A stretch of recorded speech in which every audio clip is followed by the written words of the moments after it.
What the heck is going on, everybody? Welcome back to another episode of the KindaFunny Xcast, your home for all things Xbox here at KindaFunny. Of course, I'm one of your show hosts, Snowbike Mike, and today I'm joined by both of my gaming dads, Mr. Parris Lilly and Gary Whitta. Guys, before we went live, we were talking about Halloween. We were talking about the spooky season because it is October, and I asked you, what's the costume that you and the family are dressing up as? And I want to go around the table and talk, maybe put a reminder out to everybody watching and listening. Hey, it's always fun to dress up. Maybe you and the family collide on a collab one. So, Parris, what are you dressing up as this year with the family? And then on top of all this, what's your dream video game character costume that you would love to be in Halloween if you had one? You would ask me this. Yep. My answer, I cannot put up for public consumption on what I would do for Halloween. So I'm going to respectfully pass on that, other than to say that I have mostly my children are adults or close to being adults, so we don't do the Halloween thing anymore. So when I do Halloween, it's adult Halloween. Hence, I am not going to say what I would do. As far as video game, I mean, as soon as you said it, the first thing that popped in my head was Master Chief. Okay. But come back to me. I might have a better one than that, but okay. I'll say Master Chief for now. I'm going to come back to you because I have a couple for you that I would throw out to you. Of course, there's a lot of comparisons to you and Starfield. Maybe we put you up in the Eye and you become the character from the Eye in Starfield. I think that could be a fun one. Can I address that? That has been just this running joke that I've seen online, and obviously I fed into it myself because I wore a tank top doing it. But all I got to say is this. Todd Howard in Bethesda, as my camera goes out. If you did use my likeness, I don't know where my royalty check is. You don't seem to have my address. That's all I know. Send the check. Gary, you were telling me about some previous years and some dope Halloween costumes you've done with the family. I'm not. I myself, I've never really been one for dressing up. But once you have kids, like you kind of have to get into it. Yeah. Last year we did Demon Slayer. My daughter, So my cool. eldest, who's 11, was really into Demon Slayer last year. She was obsessed with Nezuko. So she was Nezuko. She wanted me to dress up as a Demon Slayer character with her. I also love Demon. It was actually one of the first TV shows that we both loved equally. Like Awesome. we're both like engaging with this on the same level. So I had to think about who I wanted to be, like who's my favorite Demon Slayer.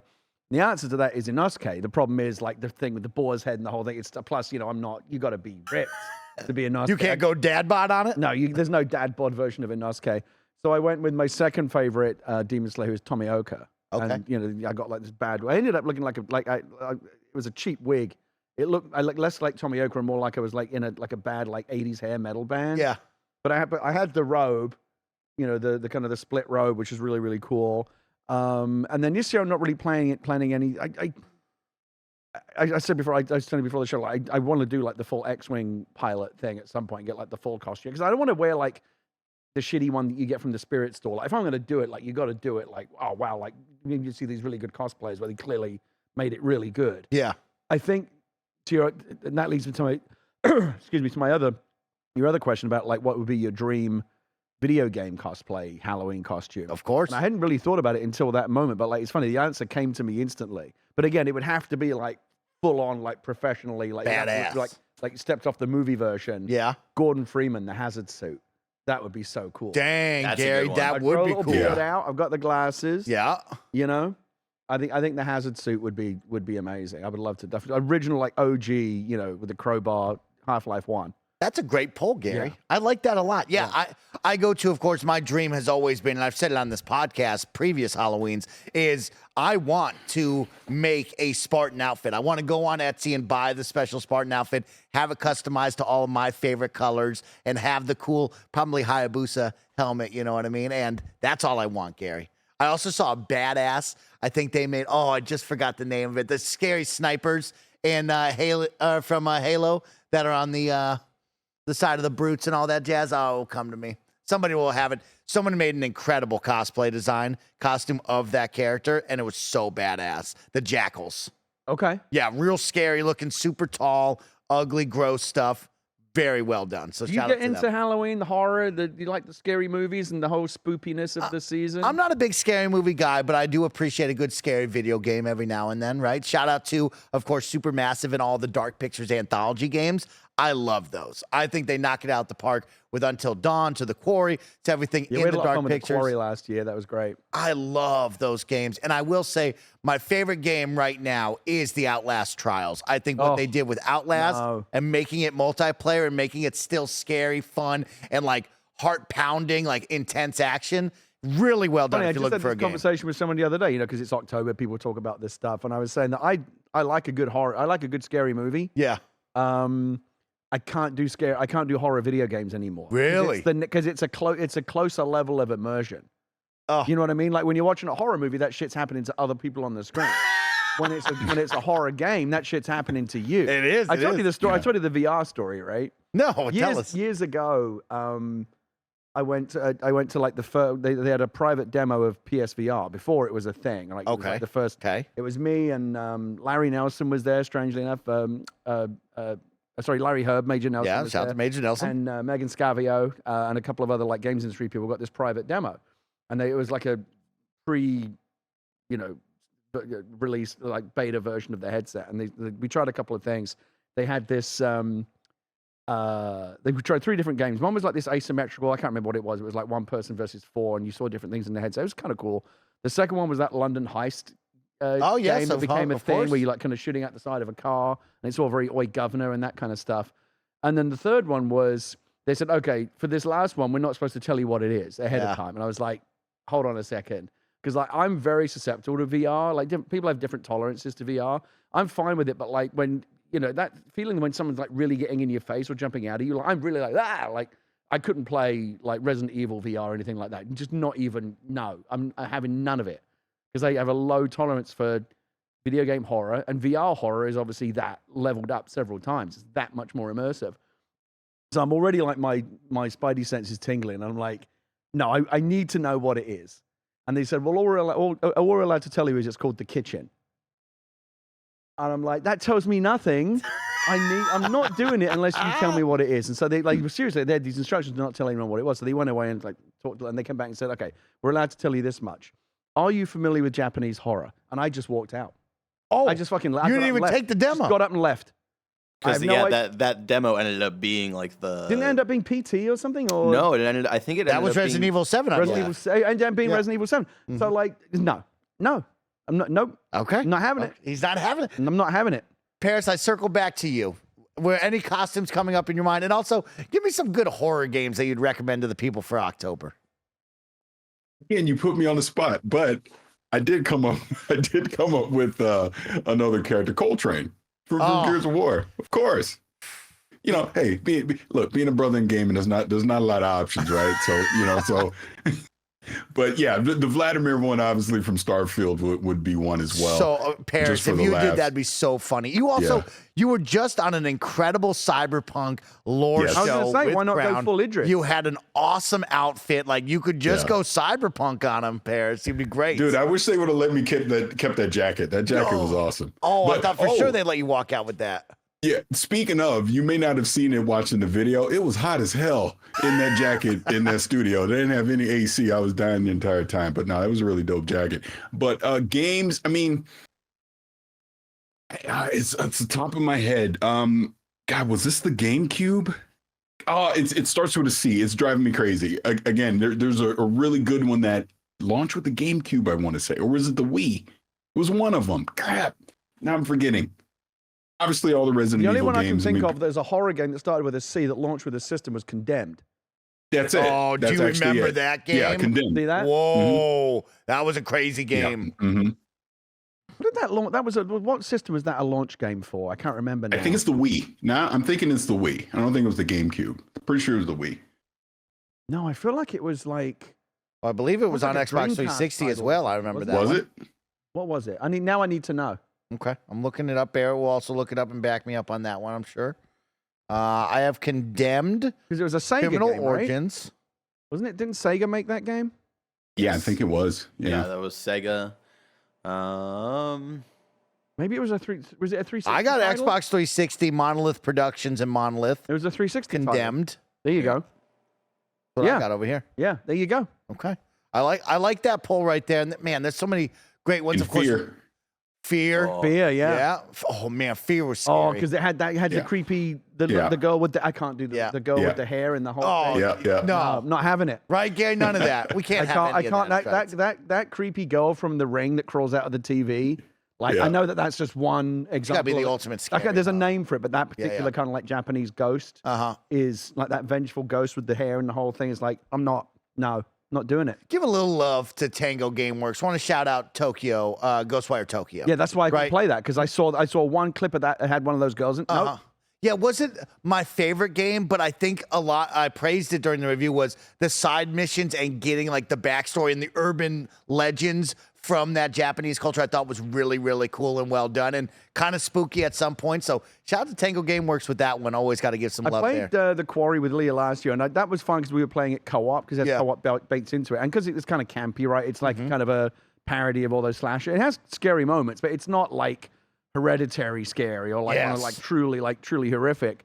The last true horror game that I played was Fatal Frame 2 on the PlayStation 2. Oh, Gary, it's been a long time. Once I realized that game fucks with you, even in the pause menu, when you pause it, I had to pause it to take a phone call. And when if you leave the game in pause mode for long enough, one of those scary Japanese girls starts to fade into the screen. Yeah. And it happens so slowly that it takes a moment to realize that she's there. I was like, nope, that's it. I'm done with this genre. Cool. I'm done. I like that. So many other games to play, Mike. And then one more final shout out. If you're looking for a scary game, Resident Evil Village has one of the scariest horror sequences that I've ever experienced, called The Dollhouse. I think that they nailed that section. Of course, you will play through the sexy vampire ladies in the castle, and then after that, you kind of get a little more freedom to choose where you go. But there's a section called The Dollhouse that is unbelievably scary, and I was truly blown away with what that team had created and got away with, because it is horrifying. Leah and I tried playing Resident Evil 7. We got as far as the exterior of the house, which is like, what, the first 15 minutes of the game? As soon as we walked inside the house, we were like, you know what? Let's play something else. We don't need this. Parris, before we go and get into the show, I want to shout out Coltrane, and of course, shout out Alana Pierce, who is a Gears of War character. And I mean, having that armor and being able to wear that around on Halloween's as a costume would be so cool, Parris, is right. So yeah, getting fitted for all of that and looking like Coltrane or Marcus Phoenix or anyone that's a cog would be so cool. That'd be badass for sure. You know, the actor that plays Coltrane in there, I got to meet him years ago. God, this was around Gears of War 2 time. Got to meet him. Very nice man. So just it's always the big giant guys that are actually just the sweetest, nicest people in the world, right? You would think he would rip your head off, but he was super nice. Really awesome guy.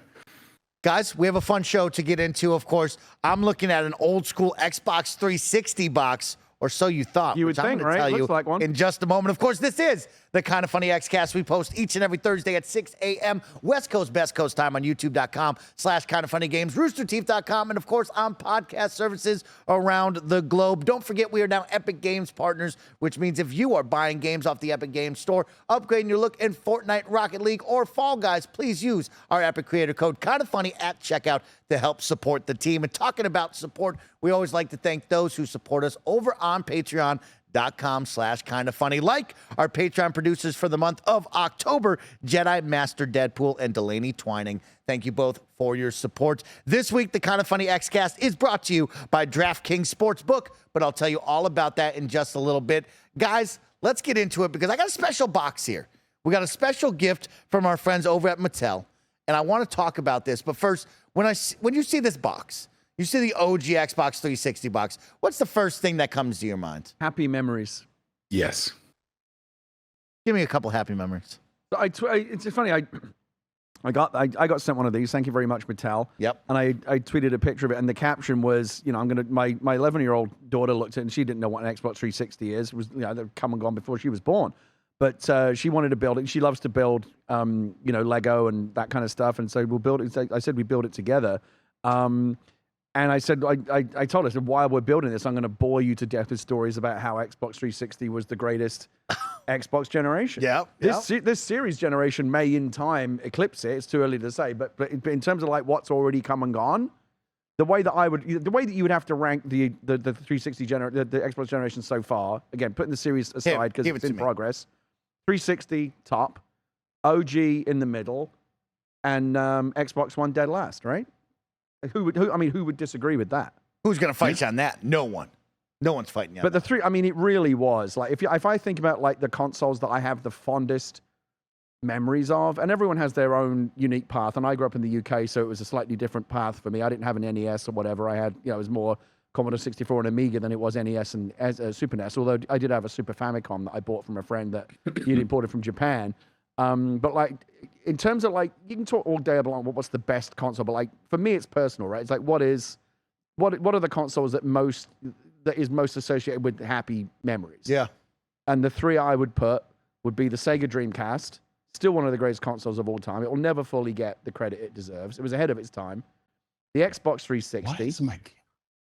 And I don't know. I was never a PlayStation guy. I know a lot of people would say PlayStation 2 would be a shoo-in. Oh, it's a good one. I mean, maybe. I have a lot of happy memories of the PlayStation. Grand Theft Auto, NCAA football. No, you know what I'm going to do? If it's just purely memories, because I'm an old fucker, I've got to go back to the Atari 2600 as my first game console.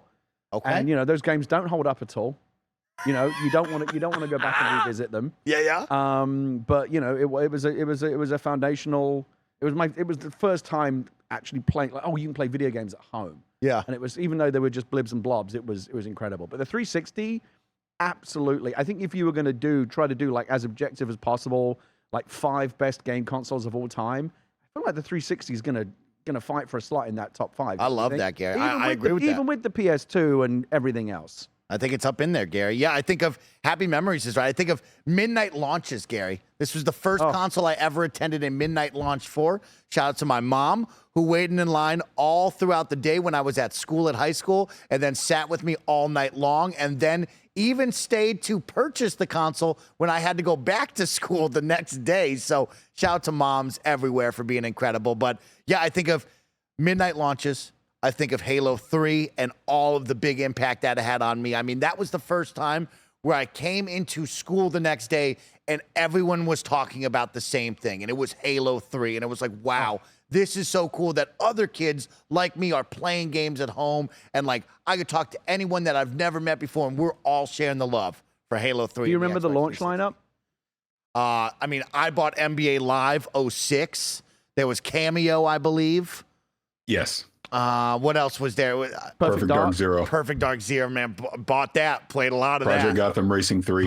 Project Gotham Racing 3 for me was the one that I played the most of. Really? I loved that game. Wow. Okay. PGR 3, man. So much fun. All right, do a quick bit of trivia. See how much you remember. Okay. What were the 2 SKUs that launched? Well, I'll never forget this because I got the wrong one. There was a arcade edition that did not include the hard drive with it, and then there was this box that had the hard drive included in it. What was the size of the hard drive? Yeah. Man, I know. something's tiny. Tell me, Parris. I know. What I'm saying, it was 20 gigabytes. Wasn't there a 60? You could upgrade to a 60 one, couldn't you? If you Yeah, really I think wanted to have later on they megaspace. had a 60, but at launch it was a 20, and then like you said, it was the one that did not have the hard drive at all. And just to put that into context, this was what, 10 years ago, right? The 360 roughly, 20 gigabytes. Now the standard is 1,000, right? 1,000 gigabytes. Is anything less than that, and you're joking. Yeah. So that's how far we've come in terms of that. Wired or wireless controller in the box? Do you remember? Wireless. I want to say wired. Parris, do you remember what came in the box? That's now that you say that, I think, was it the 20 gigabyte had the wireless, but the other one had a wired? I know it was the first Xbox to have wireless controllers. Yeah, I can't remember if they came in like mid-generation or if they were introduced with the 360. Really? No, because the 360 had wired controllers, right? Yeah, it had wired controllers. Yeah. Well, remember, HDMI wasn't at launch. It was not a launch. I remember That's that. true. That I remember. Yeah. Because that was a big deal to get HDMI, and they went from, because wasn't it 720p at launch, and then later it was 1080p, I believe? Yes. Because of the HDMI, I believe that's right. But real quick, just the one memory that I have. Yeah, give us a couple. Yeah, please. To this very day, it is still the greatest launch event I've ever gone to in my life is 0 Hour. Yes. Out in the desert, 24 hours. Oh, yeah. They put us in that hangar, and we got to play the entire launch lineup for 24 hours. It was incredible. It's something I'll never forget. I didn't go to that, but I did go to the E3 whatever the E3 event was that year, because I remember they gave everyone this. Remember, because the 360 had the detachable face plates. Of course. There was like an exclusive E3 faceplate that they gave us, and it turned out that it was actually worth, and that became a collection. It was worth a lot of money. Of course, I think all I those gave things mine did. away. Oh, Gary, that's why I need you to hold on to all your controllers, Right? Because you never know, Gary. 20 years from now, bang, controller time. One other thing I want to interject in, and I'm having technical difficulties with my camera new PC, but we were talking about Coltrane, which made us start talking about Gears of War. That obviously is another big memory. I will still say it is the biggest new IP that Xbox has had up until just now with Starfield, in my personal opinion. But if you remember originally with Gears of War, it was leaning more horror than anything. And it obviously changed over the years. I wish they would go back that way. I think when they were introducing Gears 4, when they first debuted it, it seemed like it was going for a horror aspect as well. But obviously that's not what the game turned out to be. Yeah. Kind of hope when Gears 6 comes, they kind of lean back into that. I think that was a part of that world that wasn't truly explored enough, and they were starting to touch on it in the first game, and then they just went a different direction. I remember first time playing Gears of War. There's very few times where you play a game where you feel like this changes the game, right? Things are going to be different now. Yep. Half-Life did that when the very first 98, the first Half-Life came out. I remember thinking shooters are never going to be the same, and they weren't. Like, it was absolutely like historic significance that game had. And it's funny because we're talking about the Dreamcast, and the original, the first 2K game ever made, NFL 2K for the Sega Dreamcast, was the first one that I was like, this looks truly next generation. Yep. That was a moment. That was a moment, remember? Man. And then Gears of War, between the cover mechanic and the roadie run, I remember thinking this is something else. It was amazing. Bouncing off the walls, chainsawing people. Oh, chainsawing people was so much fun. Master shotgun, just that was. I talk about it all the time. It was active reloads. Oh, ain't nobody doing reloads. active reloads. When you nailed an active reload, it felt so good. And you miss it, and you panic. Some of my best moments are playing Horde mode in Gears of War 3. And then I talk about it all the time. My favorite Gears of War moment. This turned into like Nostalgia Cast. Gears of War 2, I think, is the one where you get stuck inside a giant monster and you have to chainsaw your way out of its guts. Oh, it's so fun. So cool. So fun. Want to give a shout out to those watching live via Patreon. Mr. Hawks writes in and says, it was wireless controller in the box along with the cheap headset. The wired headset, plugged into the controller. With one. You will never forget those. Those were iconic. Let me ask you the big question. Tell me. Did you get a red ring of death? Of course I did. You Everyone did? did. I never got one. I got lucky. Really? I Lucky. had a launch unit, and I never got a red ring. Nope. They had to send it back. Interesting. I had it twice. Really? Yeah. Yeah, that's red ring of death. That was scary. Did they take care of you? Because I know they spent a lot of money. Yeah, they did. That right. Yeah, the whole shipping back thing, all that. They took care of it. You know, Peter Morris talked about that over the years. Didn't it cost them like $1 billion? Yeah, they get a lot of money. I mean, they stepped up and did the right thing, right? They just did like exchanges for all these people, but it cost them a fortune. Yeah.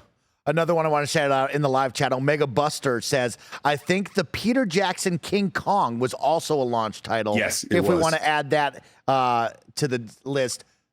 I will never forget the cover of that game. Never played it, but I remember, like, when you talk about launch lineups, yes, King Kong and his face being right there. And if you really want to get into the arcana, the Peter Jackson King Kong, the movie, was the pack-in on the HD DVD drive add-on that they released for the 360 that, again, nobody remembers because that format died. Well, Gary, it's funny. I was going to bring that up because it's funny how some things change, but they stay the same, because here we are in 2023 and it's happening all over again with the PlayStation. Now you can get an add-on Blu-ray drive. Can we spend at least 5 minutes this week sticking the boot into the new PlayStation? Yeah, you know what? Let's talk about the PlayStation and the new PlayStation version right after I tell you about this cool package, because that is what I wanted to get to. I do want to thank our friends over at Mattel for sending us this. Of course, if you don't know what this is the Mega Xbox 360 collector building set right here. As you can see right on the side, you're going to build an Xbox 360, a awesome controller. You'll have the Halo 3 disc and the Halo 3 box. I thought that was really cute and special. And our friends over at Mattel wrote this. Dear Snowbike Mike and the Xcast crew, do you remember the feeling when you powered it up for the very first time? When you saw the incredible contour, its lights, this was the first console with shape, with style. Even before you hit the power button, you knew you were about to experience something truly special. Well, now it's time to light it up one more time. As a part of the Mega Showcase Library, our buildable Xbox 360 collector set is so faithful, you'll think it can boot up a disc. Spoiler, it can't. But what you can do is transport yourself back to that time you first saw those green lights glow, the time you unlocked that impossible achievement, the first time you put a controller in your hands and everything just clicked. This is the Xbox 360 just as you remember it,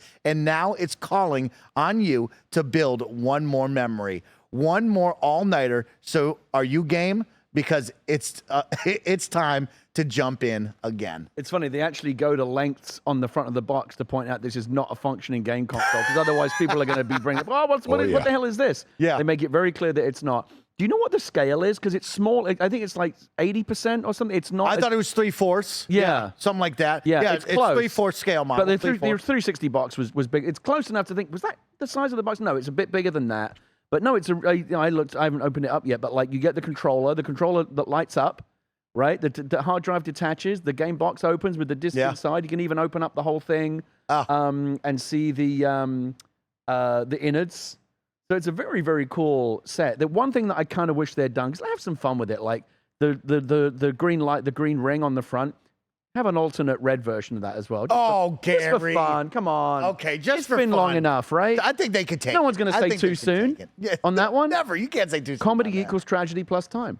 Well, let's talk about the PlayStation 5 and its new SKUs right after a word from our sponsors.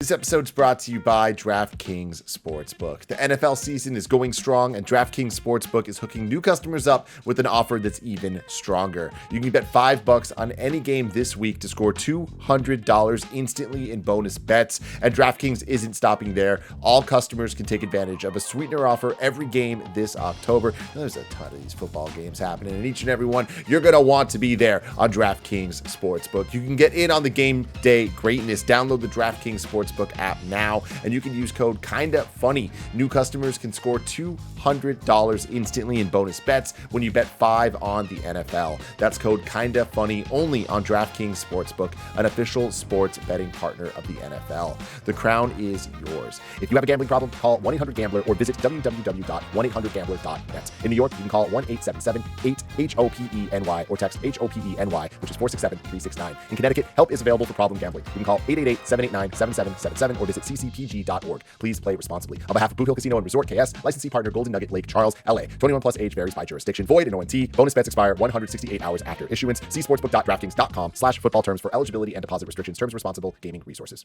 All right, welcome back, everybody. Gary Whitta, Parris Lilly, let's talk about it. I'm going to give you 5 minutes. Get your punches in, Gary. What's the word on this new PlayStation? What's up? I'm glad that we have the option to do this because, like, you got it. I'm gonna give it to you. Sometimes I think we're not tribal enough. I know that Phil wants to sort of join hands and buy the world of Coke and stuff, but like sometimes you do want to put the boot. Was it a Pepsi or a Coca-Cola? It was a Coke. Okay. I'd like to buy the world of Coke. Yeah. Oh, nice. Okay. Yeah. It was Pepsi. What was Pepsi? There was something else going on there. Yeah. I don't remember. I just remember Michael J. Fox trying to get the Pepsi for the hot girl at his apartment. Okay. Remember that one? So I always thought the PlayStation 5 was ugly. And it's obviously aesthetics are completely subjective. There are some people that think the PlayStation 5 is a beautiful, gorgeous design. Yes. I think it's ugly.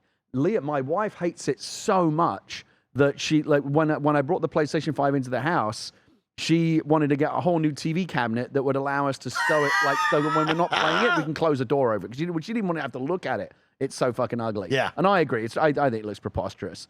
So the new Slim, I actually think the digital one, which is the only one worth that I would get, doesn't look too bad.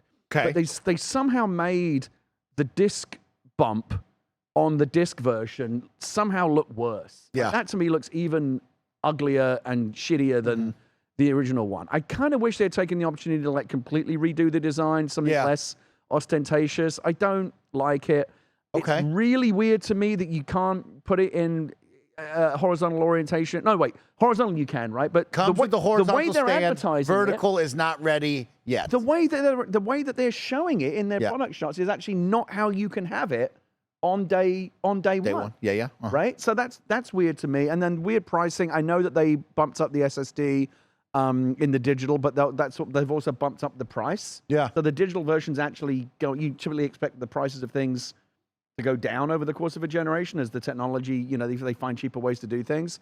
The price has actually gone up. Oh, look at this. You're talking about PlayStation. What are you doing? You gotta talk about There's no reason for you to be talking about this. He all right? wasn't talking about it. We were worried about it on our own show. All right? You guys worry about your little mega blocks. Don't you worry about what's happening over here with this guy.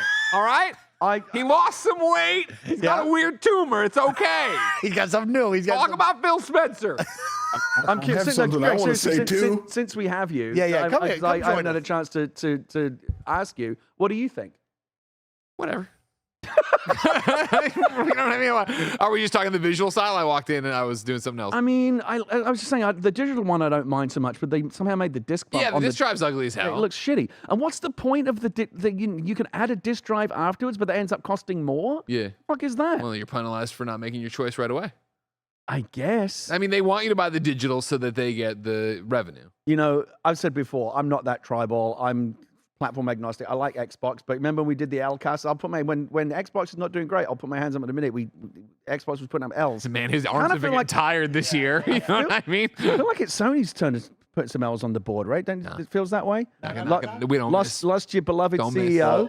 Don't miss. This kind of feels like an L, Greg.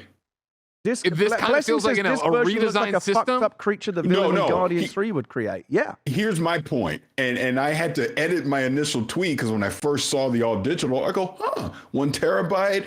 Oh man, $400. This is actually a good deal. And then I was like, oh shit, they just raised the price $50 for no reason. This sucks. So no, this is an L. This is not a good thing. How much does proprietary expansion cards you guys have cost? That doesn't matter. That doesn't matter.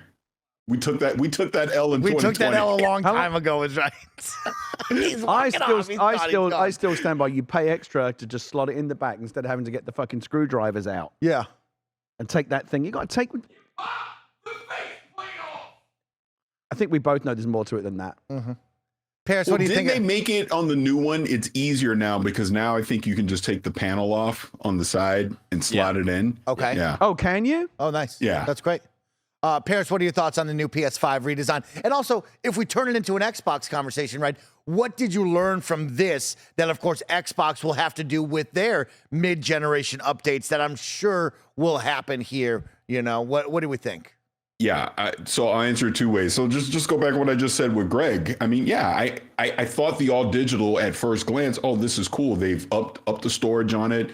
Still $399. This is desirable, and you now do have the option if you want to add a Blu-ray drive later that you can. Yeah. So I was thinking, ideally, if you don't already own a PS5, that all digital one is pretty appealing, unless you're really into physical disc. Then I saw they raised the price, and I was like, I don't like this. I would rather just grab one of the current PS5s now than go get this new one personally. But to your point about Xbox. I mean, this basically tells me that if they decide to do an all digital Series X, which I kind of think they are, obviously we've seen the leaks and everything. I don't think you necessarily need to have this add-on for a digital drive or physical drive, I should say. Just make it all digital. Just go all in. You obviously already doing with the Series S. Just make an all digital Series X as well. Game Pass, the whole thing. And what's the narrative of the consumer that they're imagining who's going to buy that add-on drive? Like they buy the Slim, right, the digital, and then disc gaming makes a comeback or something? Like why do you then want to go get a disc drive like after the fact? Like I don't understand. I can't imagine they're going to sell many of those. Can we have a conversation about physical media? Yes. Parris, you want to get real? Okay, let's talk about it.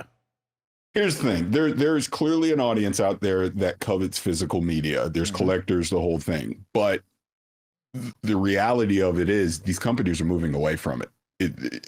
I will not be shocked if we get to the next generation and they just get rid of the disk drives altogether.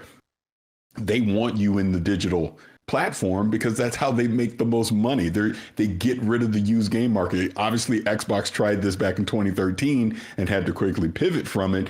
But the truth of it is, whether I like it or not, whether you like it or not, an all digital future is where we're headed. We're already doing it with music, everything else.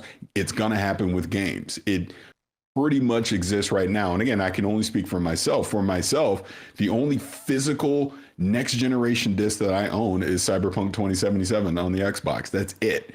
Other than that, all my games are all digital. We obviously have services like Game Pass and PlayStation Plus. Those are all digital. When you look at the sales numbers, the majority of them now are all digital anyway. So to Gary's point, I don't really know who this is for that is going to go buy an all digital PlayStation and then decide a year from now, oh, wait, I need a physical drive as well. I just don't think it's realistic. It's cool to have the option.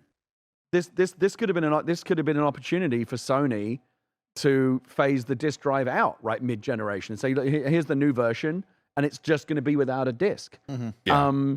I think I'm very Mr. Digital. I've never played this generation. I haven't put a single game disc in either of my next PlayStation 5 or series. I think one time I used it to watch like a 4K Blu-ray disc, a movie. It was the only time I've ever used the drive.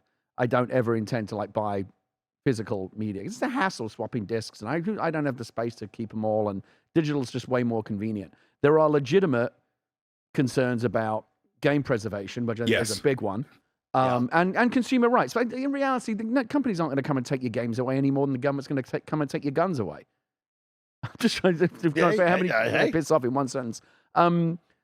I'm not less concerned about that. I think for people that care about game preservation, where games can, especially little indies that just get taken off the service and disappear, and we're seeing that happen now in movies as well, right? Like movies just get disappeared off of these streaming services and they never come back. It's like that piece of art has just been erased from history, and it's not cool. So every time we move away from physical media, we get closer to that, which is scary. But I think most people don't care about that. And again, to Parris's point, I think there's greater margins for digital than physical sales. There's all kinds of other advantages as well. I think there's a good chance that the next full generation will be completely discless. I half expected this generation to be. I thought we were there, and it just I thought maybe the opportunity is Series S is already halfway there, as is the digital edition. I think that it's clearly the direction we're going in. I do think this is the last generation where discs are a thing. I think the next one after this, it will go. And to Parris's point about the price and the digital slim, the reskinned PS5, if they're bringing that thing at $449, that is such an open goal for Microsoft to come in with the discless Series X at $399. I think they should totally do that.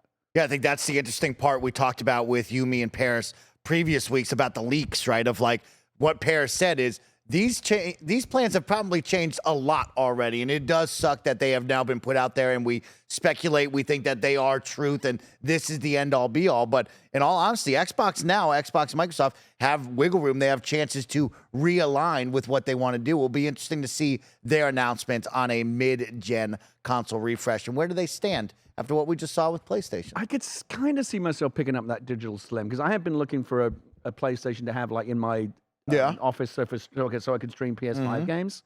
And I was like, when they do the refresh, this is it. If the digital one's easy to get, it was really interesting. They said their PS5 is back in stock now. Only really the disc. I went on Amazon. The disc one's shipping today. Okay. If you want the digital one, still can't find it anywhere. So I don't know what's going on with that. Well, let's talk about what else is coming in the future, because it could be time, Parris Lilly. This Friday, The Verge and Tom Warren report that sources familiar with the deal, the ABK deal, Activision Blizzard King, say that it could go through Friday, October 13th. After 20 months of all of this, it seems like it is now time that this Friday the deal will finally be made official. Parris, that's some big news. Let's start off with, do you think it will close on Friday, Parris? It seems pretty logical at this point. I think Tom Warren obviously is great at what he does, so I don't think he'd put that out there without getting some type of information that leans towards that. So I am pretty much expecting it to go ahead and close, and ironically enough, it'll be on Friday the 13th. My bigger thing is, and I even tweeted it out earlier today, is, all right, it closes, now what? Yep. I do think we see something very similar to what they did with Bethesda, where leadership at Xbox and Activision get together. put something on camera. Obviously, Phil would probably lead that discussion, but kind of just set what the expectation should be short term, and then, kind of looking long term ahead for all this content and services that they're about to acquire from Activision and how that's going to integrate into the Xbox ecosystem. I think there's a great opportunity here for them to say, hey, here's what you're going to get short term from Game Pass. Here's as contractual obligations and things, and there's other because Phil's even alluded to this, there's other back end things that still need to happen. Long term, here are some of the IPs that you're going to start seeing come to Game Pass. Here's what potentially, I'm sure they'll say case by case or whatever it could be, but here's the case by case basis games. Here are the games that we think will stay multi-platform. Obviously, Call of Duty is going to lead that. I'm very interested to see how they're going to handle the mobile aspect of it and even the PC side of it, like with World of Warcraft, and how some of that stuff potentially might integrate into Game Pass. You think about Battle.net. A lot of people, I obviously prefer that over the Xbox app on PC. Are they going to borrow some of that technology and integrate into the Xbox app, or just merge them all into one? How's that going to work? So there's a lot of things that they could talk about once the ink has dried and they're open to be able to have that discussion, so people know, and we're not speculating and wondering. And to hear it directly from leadership, I think would make the most sense. So I would expect something similar to Bethesda. Probably at worst, they would put something on Xbox Wire, something collaborative with Activision on Xbox Wire. But I think they'll do something on camera. It just makes sense, feels more personal. I like that. And yeah, that's what I want to talk about with you and Gary this week for our episode is what can Xbox players expect if the deal is to go through on Friday, October 13th? What can we expect as consumers, as gamers here on the Xbox side of things? What do we expect to happen short-term, long-term? Of course, I'll give you some concrete expectations because Activision and Blizzard tweeted out from the official count just yesterday. It's awesome to see the anticipation building for Call of Duty Modern Warfare 3 as we continue to work towards regulatory approval of the Microsoft deal. We've been getting some questions whether our upcoming and recently launched games will be available via Game Pass. While we do not have plans to put Modern Warfare 3 or Diablo 4 into Game Pass this year, once the deal closes, we expect to start working with Xbox to bring our titles to more players around the world. And we anticipate that we would begin adding games into Game Pass sometime in the course of next year. So it sounds like Modern Warfare 3 and Diablo 4, not a lock for 2023 to be added into Game Pass right off the bat. But Gary, with a Friday the 13th, Xbox has had a good year. Could make a great year, a big win here to add some games to the library. Do you expect us to get something within the week, within the first 2 weeks of, hey, we've added all the old Call of Duty games, Spyro, Activision, Crash Bandicoot, and Prototype games onto this as soon as possible? Yeah, they might do some small things like that. I'll happily have a bet with Parris and say I don't think for the announce when this is officially locked in, I don't think it'll do anything glitzy. I think it'll come over the wire and that'll be it. Really? Yeah. Oh wow! I thought they did a great job with the Bethesda one. You don't think they'll do something like that? I mean, maybe after the fact. In terms of announcing that it's all done and dusted, that to me is just a business wire thing. But then When I say that, Gary, I'm not saying on the 13th expect something like that. I am thinking later on. Yeah, and I think they'll do a thing where the problem is like Activision doesn't really have a public face like Todd Howard, at least not an acceptable one. Right. So what are they going to do? Yeah. And so I think that in the near term, it's not terribly surprising that Modern Warfare 3 isn't going to be on Game Pass. I think it's too down to the wire. I don't think you just flip a Game Pass switch, right, and it's on Games. There's probably more to it than that. And so it makes sense they're not doing it right now. I do think, though, that there will be more. I think the idea of have some classic like Activision, Blizzard, King, catalog titles or whatever. Suddenly, here's a nice little surprise for you or whatever. Like they said, like they did with Bethesda, and Activision has a vast library that they have access to.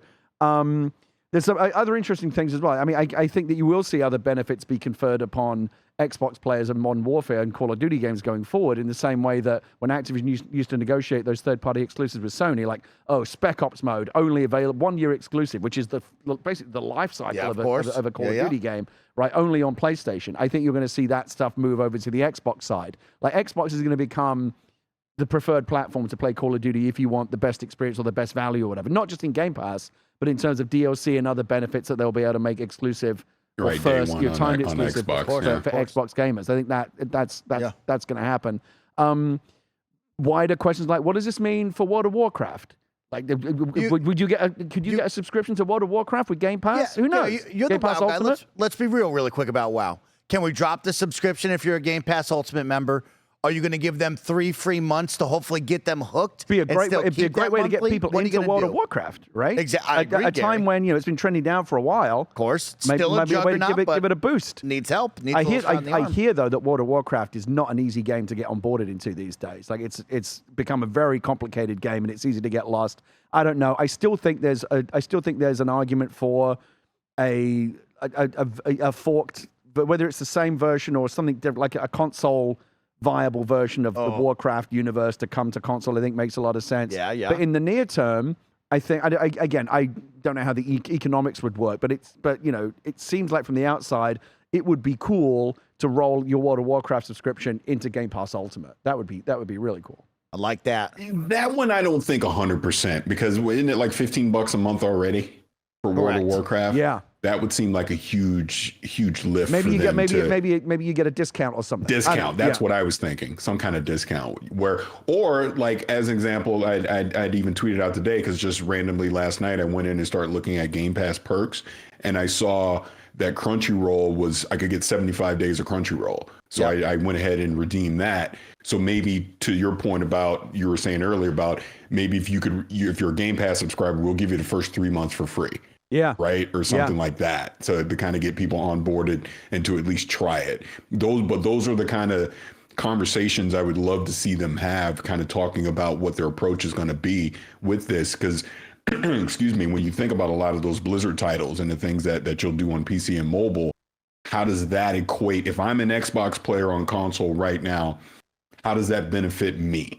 Do I get anything out of that to give me an incentive to want to go get on PC or jump on mobile and try out some of these titles? There's other ways as well, Parris, to combine those two. Like you think about the WoW subscription and Game Pass Ultimate. There's not necessarily just like merging the two, right? It could be exclusive content. It could be early access to Special things. mounts, All kinds of. If you're a World of Warcraft subscriber and you have Game Pass Ultimate, here's a bunch of benefits that we cooked up for you. They can do all kinds of stuff now. There is a number of older Activision titles currently on the Xbox store that are full price, $20, $40. I would love to see Spyro, Crash Bandicoot, Prototype, the old Call of Duty titles all hit Game Pass within that first week. I mean, I think that's pretty much exactly got to be a layup. Pretty much exactly what Mike, they did I with got another Bethesda, one right? for you. Lay it on me. So I was on the Iron. Hey, look, shameless plug. I was on the Iron Lords podcast last Sunday. So me and Cognito were talking about this Transformers. Because I'm sure Hasbro would have to greenlight this, but bring those Transformers games back. Put those on Game Pass. That would be huge. You know, Hasbro would give them the green light in a heartbeat. Anytime you can get more Transformers for them up in the public eye, they would love that. Is right. Oh yeah, absolutely. But yeah, there's a number of older titles that are sitting on the Xbox store right now that are alarmingly still full price that should be instant Game Pass. You start playing this, especially if we're going to start pushing Call of Duty. You upgraded or you fixed the servers on a number of older Call of Duty titles right now that are currently functioning and people are excited about. Put all those things on Game Pass. Let's get the energy going. Given that, I think there's been a lot of controversy around the Game Pass, the Activision Microsoft deal and FTC and everything, and obviously gamers have been very polarized about it.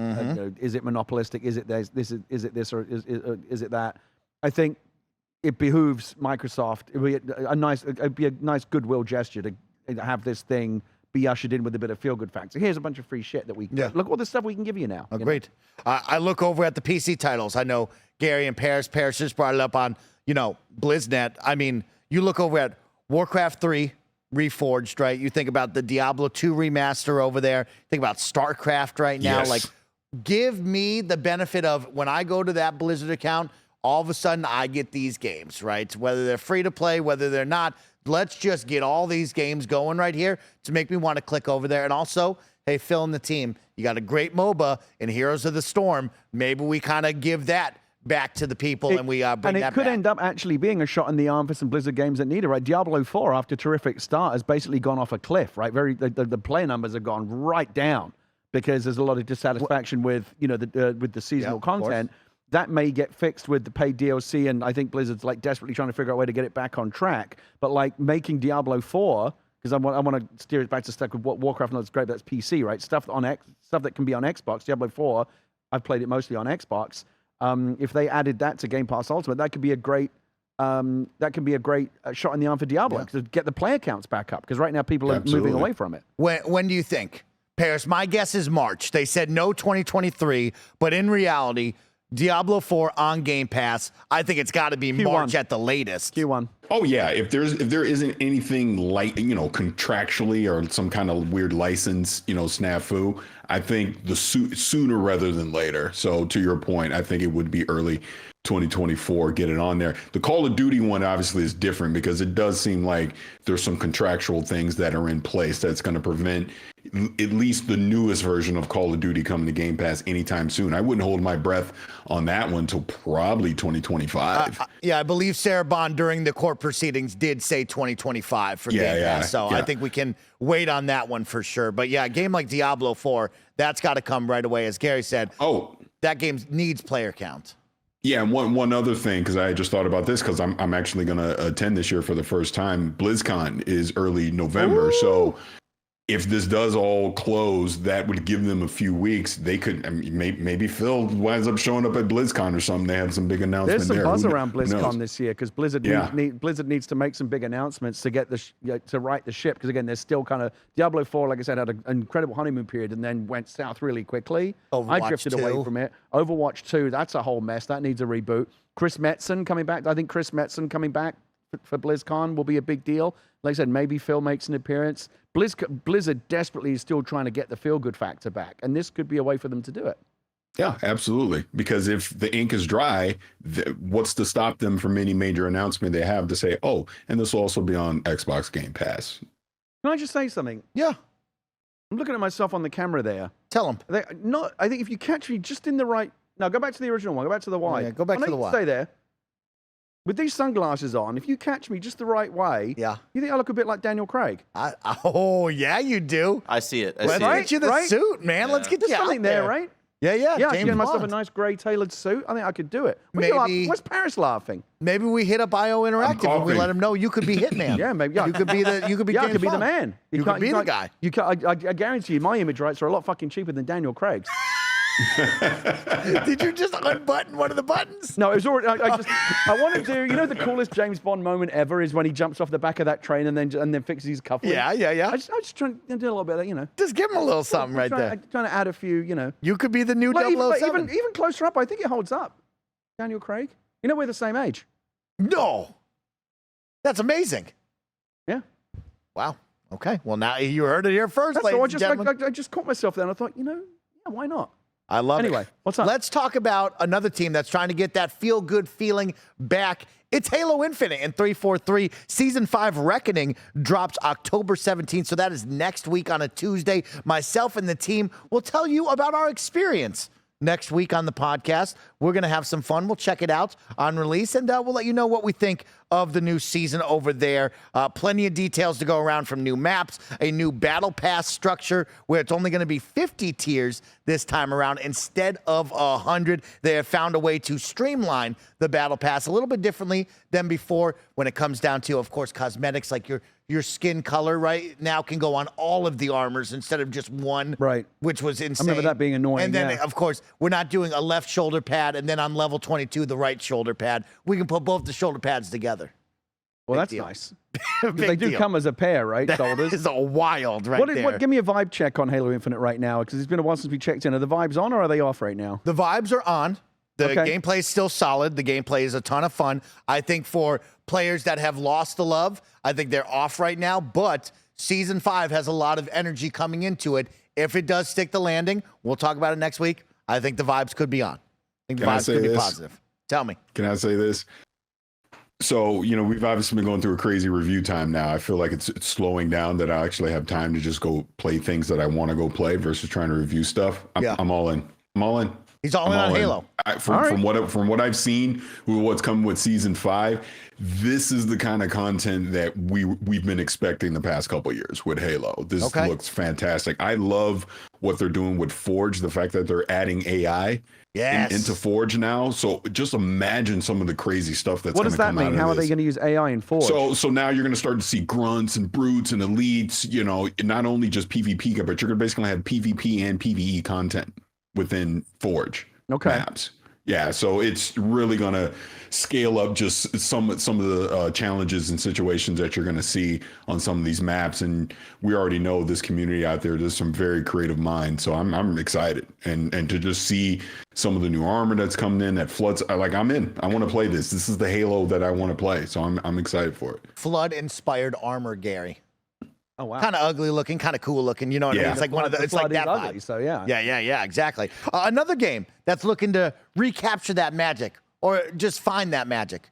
Redfall. Now with 60 frames per second, the latest patch has now come out. You can play Redfall with performance mode enabled. They've done some other tweaks underneath the hood as well, adding more NPC engagements there alongside this 60 frames patch. So you can jump back into that if you would like to check that out. Do you think that matters? Do you think because obviously it was a huge thing, right? It was the top story when they announced it was only going to be 30 frames a second. Everyone was like, was rending their garments over it, and they said, "Oh, it's coming later." And I don't know if anyone predicted it, but like, I felt like there was some conversation around by the time they add it, no one's going to care. Do you think that's where we're at?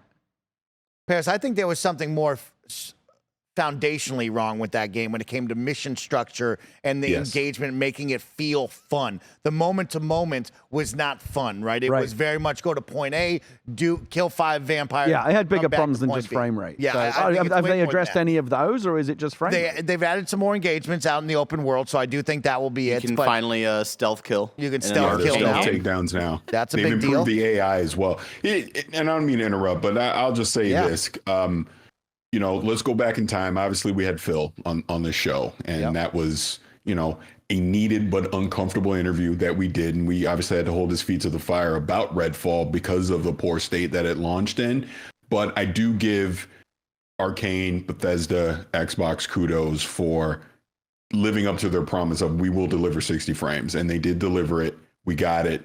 I feel like this is step one. That because both Phil and Matt Booty had said they're not giving up on this game, they're continuing to try and fix it. I look at this as this update is not going to fix Redfall. It's kind of a foundational thing of we can build upon this. To what Mike was saying, there's still a lot of fundamental things and just the actual mission structure that needs to change in that game. There's still the Bite Back Edition content that they still need to deliver, so there will be more content coming to it. I have personally not downloaded and tried it again. I played it obviously at launch, mostly on PC. So the 60 frames thing is great for console players, but PC players were already getting 60 frames and it still wasn't a good game. So hopefully this is just step one in a multi-step process. So then maybe a year from now, we are talking about Redfall in a completely different light. Like we just mentioned Halo Infinite right now, and the challenges that has had over the past couple of years with content. Maybe there is a redemption story here for Redfall. So I'm hopeful.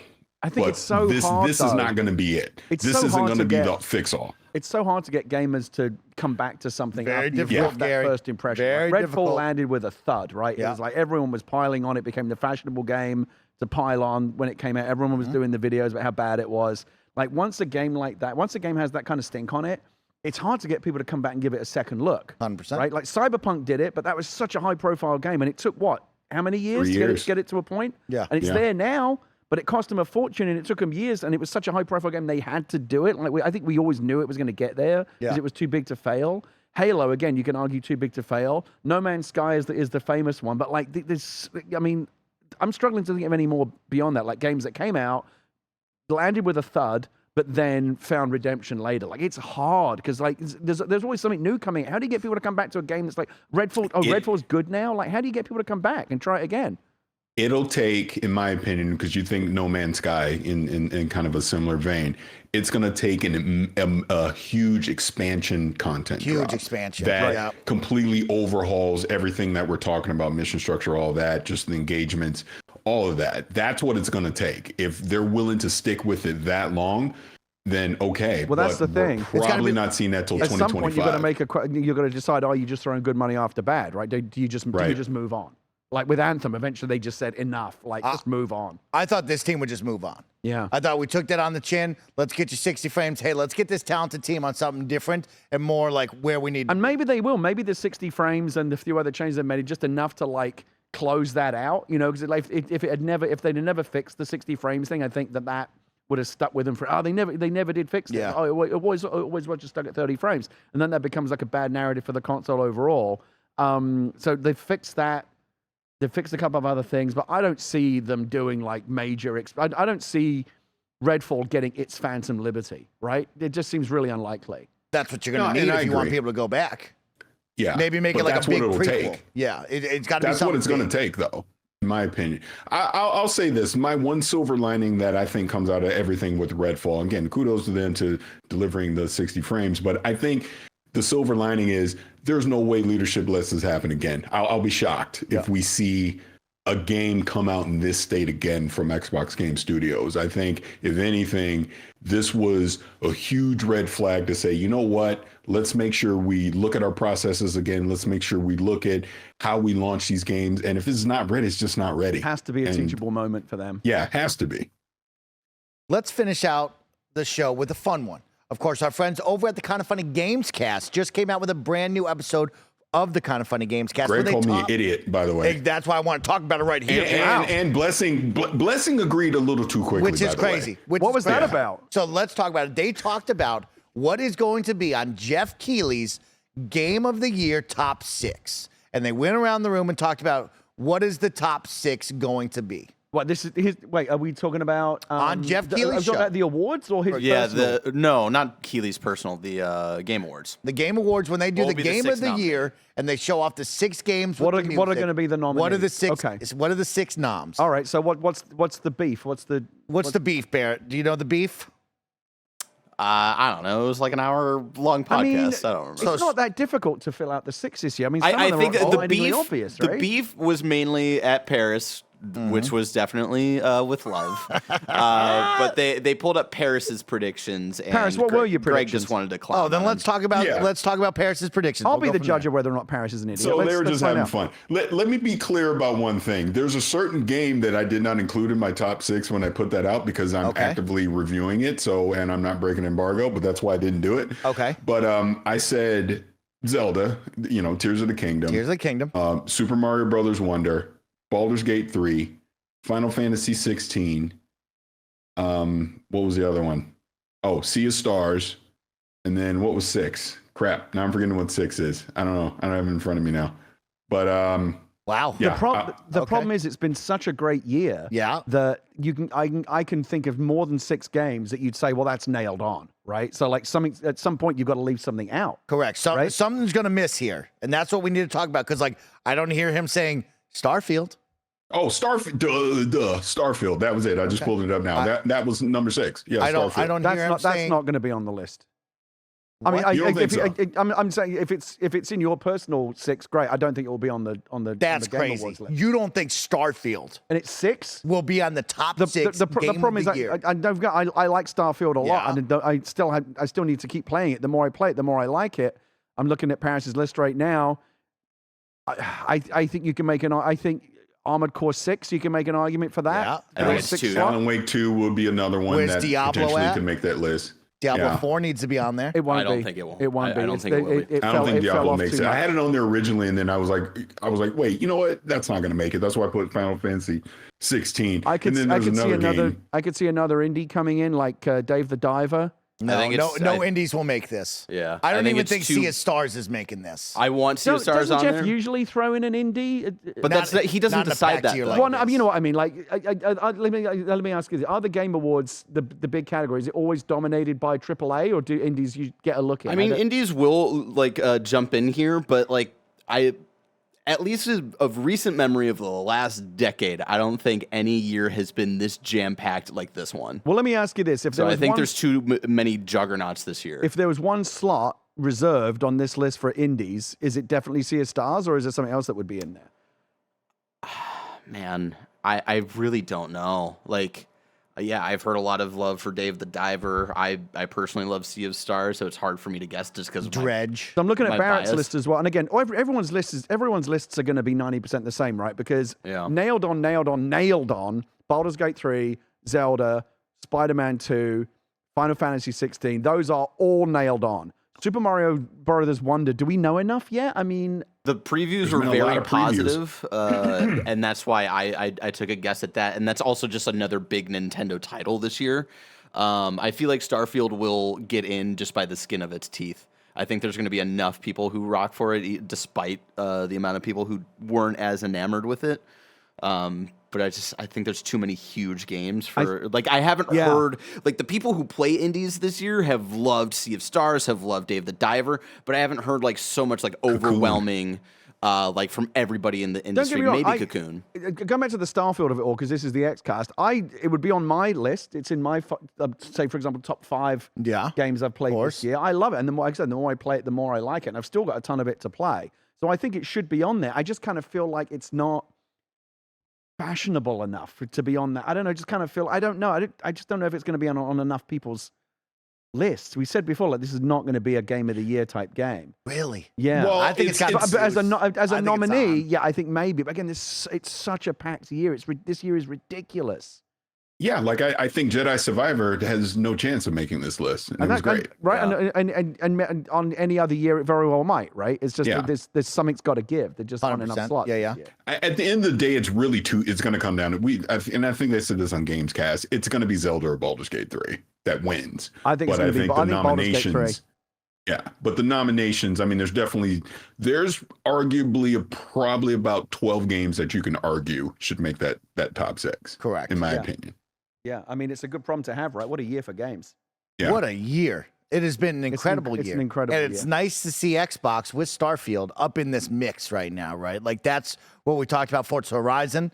Shout out to Forza Horizon. Got some love, but did not make the big list over at this big game show, of course. And then last year, nothing special. So it's nice to have, like, something big here to at least be in the conversation. We'll see if it is. I truly believe it will be. I have my top 6 that I think will be in there, and I will be surprised to see some of them go, but there's going to be something that doesn't make it. That's the exciting part. The rough deal that Starfield's going to get, and I believe I made this point before, is not only is it going to get squeezed out, not because it's a bad game, it's an excellent game, but there are just too many other games that are better this year. Is that it's going to struggle even in its genre specific category because it's an RPG, and that's where Baldur's Gate and Zelda live. Yeah. So it's going to struggle there as well. Yeah. Well, with that, that's where we will end today's Kind of Funny Xcast. Of course, down in the comments, if you're still rocking with us, leave me your top 6 that you think Jeff Keighley's show will highlight. Not your personal top 6. We'll talk about all of our personal lists later on at the end of the year. But I want to know, when we think Jeff Keighley's show in December, what are the top 6 for the Game of the Year category? With that, this has been another episode of the Kind of Funny Xcast. Thank you for watching. Thank you for listening. Next week, we'll have a very special guest. Julia Hardy will be joining us here at the desk to talk all things Xbox and video games. So get ready with your questions for her. And, of course, my 2 gaming dads, thanks for being here. We'll see you guys here next week. Goodbye.